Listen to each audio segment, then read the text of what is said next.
Bonjour à toutes et à tous, je suis Cypressa Patrick Riguet, vous me connaissez, je suis l'auteur du site Ishimoku Kinkoyo, le blog. Donc aujourd'hui nous sommes le mercredi 19 novembre, il est 8h30 et j'ai repéré une ou deux opportunités, deux, trois opportunités plutôt intraday, voire swing trading. Il y a longtemps que je ne trouve pas d'opportunité swing trading, pour les raisons que vous savez, les banques centrales, etc., qui me gênent dans mon trading, et puis parce que je suis concentré en ce moment à faire du scalping. Donc je vais quand même vous les montrer par vidéo. Je vais aussi vous proposer dans le prochain billet du blog que je vais rédiger à la suite de cette vidéo, les prochaines dates des formations collectives qui sont déjà pratiquement complètes, puisque j'ai donné l'information en priorité aux membres du site au travers de la newsletter. Cependant, il reste 3-4 places pour ces formations début décembre sur l'Ishimoku théorie et l'Ishimoku trading live. Vous trouverez toutes les informations, le contenu, etc. en cliquant sur formation Ishimoku de mon blog. Passons maintenant au trading. Alors, les opportunités que je repère. Donc la première opportunité, là, il est quelle heure? 8h33. La première opportunité que je repère, c'est sur l'USD Yen, continuer à prendre des pips. C'est notre swing à nous, l'USD Yen. On n'arrête pas d'en prendre des pips depuis longtemps, mais au moins depuis la cassure des 100. Et puis à chaque fois qu'on casse un palier important, on prend absolument toute la tendance, soit par palier, soit directement. Et donc là, il y a moyen de continuer, je pense, aujourd'hui, puisque si on casse ici les 117,40, on va dire, je pense que l'on peut atteindre notre objectif que l'on connaît tous, les 118. Donc je vais le remontrer quelques instants. Voyons si j'ai cliqué sur enregistrer. Oui, ouf, j'ai eu peur. Donc voilà, la BOJ intervient, etc., etc. On va pas continuer.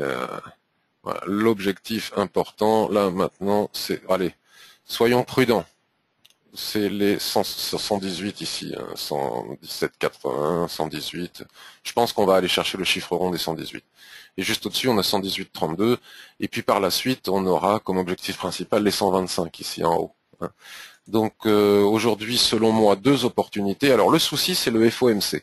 Si on entre, il faut absolument avoir atteint l'objectif avant le FOMC. Et c'est bien tout le problème en ce moment, c'est que le FOMC ne fait plus que faire du bruit et bouger, faire la machine à laver intraday, il fait et défait les tendances. Bon, l'USD Yen est fort, mais le FOMC peut faire baisser le dollar provisoirement, et bon, c'est toujours un peu compliqué. En tout cas, si en clôture M15, H1, H4, peu importe, c'est à partir du moment où on respecte la règle que la clôture de l'unité de temps supérieure prime toujours sur l'unité de temps inférieure, on peut rentrer en clôture de n'importe quelle unité de temps. Si je rentre en M15 ici et qu'en H4 je repasse dessous, je sors. C'est le risque à prendre des anticipations. Si je rentre pas en M15 et que j'attends la clôture H4, ça se trouve j'aurais atteint les 118 avant même d'avoir pu rentrer en position. C'est tout le problème. Hein. C'est toute la difficulté des clôtures et du jeu des poupées russes qui s'imbriquent les unes dans les autres. Donc là, les tendances s'imbriquent les unes dans les autres. Là, si on rentre en clôture M15, il faut confirmer sur toutes les clôtures des unités de temps supérieures pour aller viser donc les 118. Vous voyez, on y est presque, mais on attend la clôture. Il faut attendre 10 minutes maintenant. Donc c'est exactement ce que je vous disais. Par exemple, le scalper, lui, si j'avais scalpé ce matin, je ne sais pas encore le cas, là je serais sans doute rentré en position avec ce chandelier où j'attends un pullback. Et puis après, pourquoi pas... si en clôture M15, puis en clôture H1, ça tient, pourquoi pas rester dedans jusqu'au 118. Bon, là, je vais attendre parce qu'on ne peut pas tout faire en même temps. L'autre opportunité de trading que je distingue c'est l'USD CAD. L'USD CAD, donc, alors attendez un instant s'il vous plaît. Un instant s'il vous plaît. Je vais vous montrer l'USD CAD. Alors attendez, j'ai eu mon fils qui rentre dans la pièce. C'est pas facile. Voilà, l'USD CAD, non, c'est le mensuel que je voulais vous montrer. Voilà, on a cassé la SSB ici, Chikou est libre de tout obstacle. Il n'est pas impossible d'envisager d'aller chercher les 1,15 ici, hein, au-dessus de l'ombre du nuage, l'alignement de ce plat qui jaune avec ce plat SSB.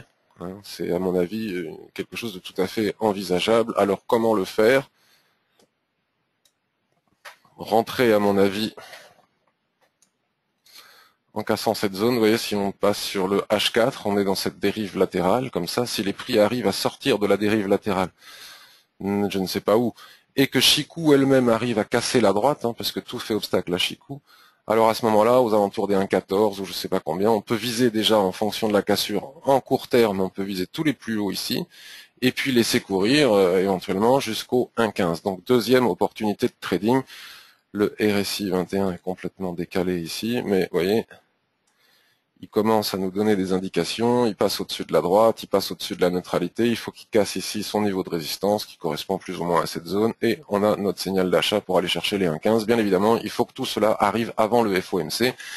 On peut aussi stagner toute la journée avant le FOMC et à je sais pas quelle heure, 20 heures et quelques, une minute après le communiqué de presse ou je ne sais pas qui va parler ou quoi du FOMC ce soir, boum, on atteint l'objectif direct sans pouvoir rentrer dedans. C'est tout le problème avec les banques centrales et c'est la raison pour laquelle je me mets à scalper moi aussi.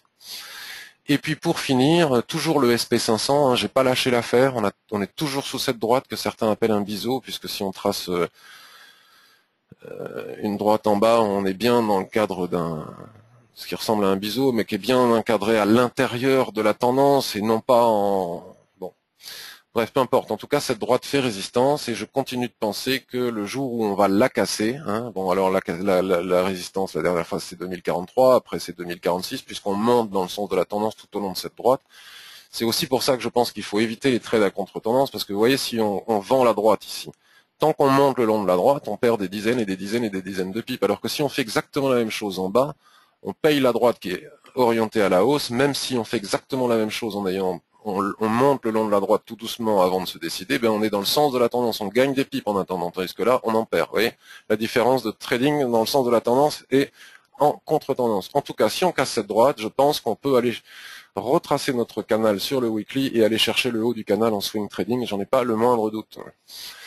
Alors sur cassure ou éventuellement après pullback, à mon avis, après pullback par exemple sur une Kijun H4, voyons, ce serait une très très bonne idée.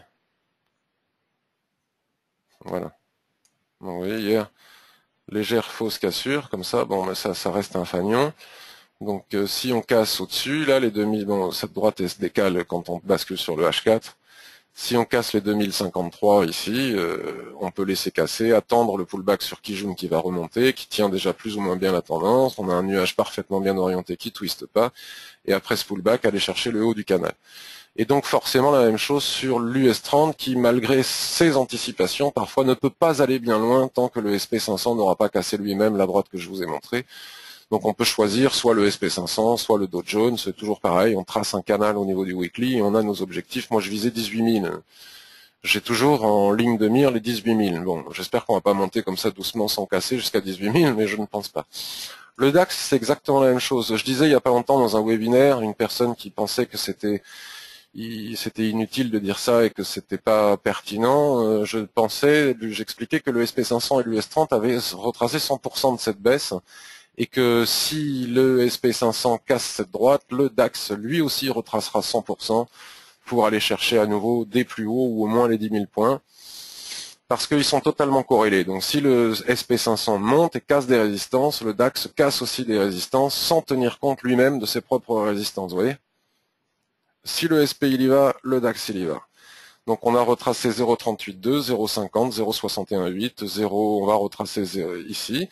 Et puis après, on va retracer les 100% à condition que le SP casse sa résistance. Donc si le SP casse sa résistance, même si on est sous des résistances au niveau du DAX, et même si cela paraît fort de café à certains que de le dire, moi j'entrerai éventuellement sur le DAX, même sous des résistances, pour aller chercher les 100% de retracement. Et pareil sur le CAC, mais lui il avance moins vite, donc il m'intéresse un petit peu moins bien.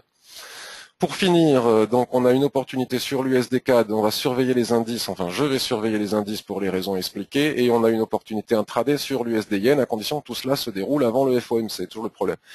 Hier sur le forum, j'ai donné dans la cellule d'alerte un potentiel signal de trading range sur l'USD-SEC. Donc j'ai acheté ici, vous voyez, j'ai acheté ici, j'ai anticipé sur les TF inférieurs, comme je viens de vous le montrer tout à l'heure.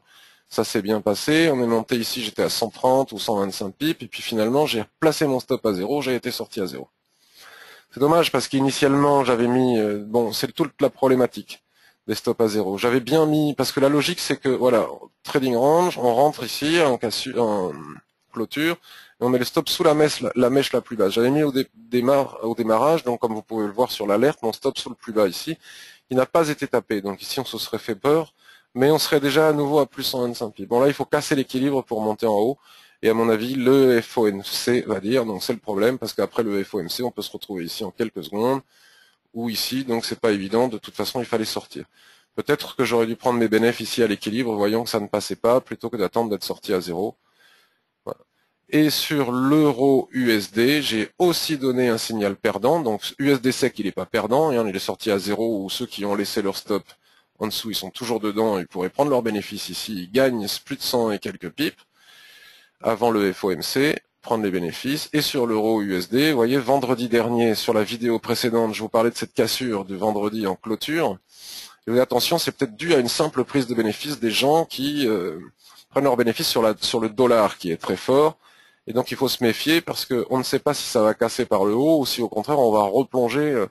Donc je donnais deux signaux possibles, enfin j'en donnais plusieurs. Tous les signaux que j'ai donnés, tous les traits, tous les espaces de trading ont été gagnants pour le scalping, mais pas sur le signal intraday que j'ai perdu à moins 27 pips et 1% de mon capital ici. Parce que je proposais d'acheter soit sur cassure, soit sur repli. Vous voyez, ayant cassé les 1,25 et quelques, et on peut très bien se replier sur la borne haute du range. Il y avait voilà, sur la droite ici, on peut se replier sur la droite, sur la borne du range, sur la Kijun, s'appuyer ici sur la SSB pour repartir à la hausse. J'ai acheté ici, j'ai proposé d'acheter ici la SSB, on a mis le stop en dessous, manque de peau, pim, il est allé plus bas encore, jusqu'à l'équilibre de l'ancien range. Certains auraient même pu vendre ici pour aller chercher à nouveau et se seraient fait ressortir aussi. Bon, nous, on a acheté ici, on a été sorti à quelques pips. Bon, dommage, mais c'est comme ça, c'est le trading. Donc, je récapitule. Selon moi, nous avons une opportunité d'achat, vous voyez, c'est déjà bien parti, une opportunité d'achat sur l'USD Yen. Donc, on attend toujours la clôture 15 minutes, parce que regardez, à la clôture, il y a deux clôtures, on a fait une mèche ici aussi, puis on n'a pas réussi à casser. Donc, si on casse, j'y vais. Le stop en dessous. Ici, à peu près, le stop. Puisque en dessous, comme pour l'euro USD, on devrait repasser, ou alors on attend le repli ici, mais le problème avec les paires en yens, c'est que le repli, on peut l'attendre toute la vie. Nous avons, selon moi, une opportunité sur l'USD CAD, l'USD CAD, donc je vous ai expliqué comme ça, la cassure ici, il faut bien attendre que Chikou casse aussi, puis on peut aller chercher tous les plus hauts en court terme, et les 115 en intraday, et pour du swing trading, surveillez la fameuse cassure, peut-être ce soir, de cette droite pour rentrer long sur l'indice que l'on voudra, soit en cassure, soit sur repli. Et puis, pour ne pas entrer, évidemment, si, suite au FMC, ça redégringole dans le sens. Mais on est très haussier, je ne vais pas trader à contre-tendance. Aujourd'hui, je vais consacrer une partie de ma matinée et de mon après-midi, j'ai du temps libre au scalping, comme d'habitude. Donc, je ne reviendrai pas sur les exemples intraday, parce que si je fais tout en même temps, j'y arrive pas, c'est difficile. Donc, il faut que je sois concentré que sur une seule chose, et je vais être concentré que sur ces deux signaux potentiels et sur le scalping. Je vous souhaite une excellente journée. Je rédige le billet avec les dates des formations collectives. À bientôt.